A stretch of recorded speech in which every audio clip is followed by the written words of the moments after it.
fuerza que impide que los dos imanes se toquen. No es así.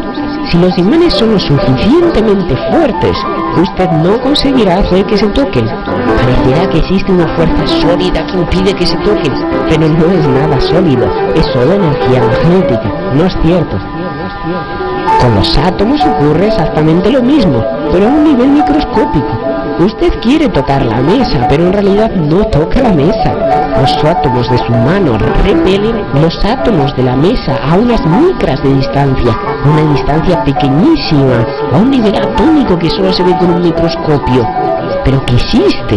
Y los nervios de usted informan vía señales eléctricas a su cerebro que existe esa fuerza de repulsión, y esa fuerza de repulsión es lo que usted llama tacto.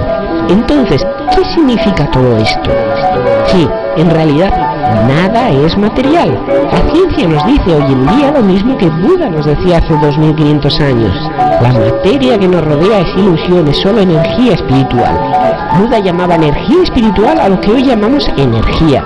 Son palabras distintas para llamar a lo mismo, ¿se da cuenta? Todo lo que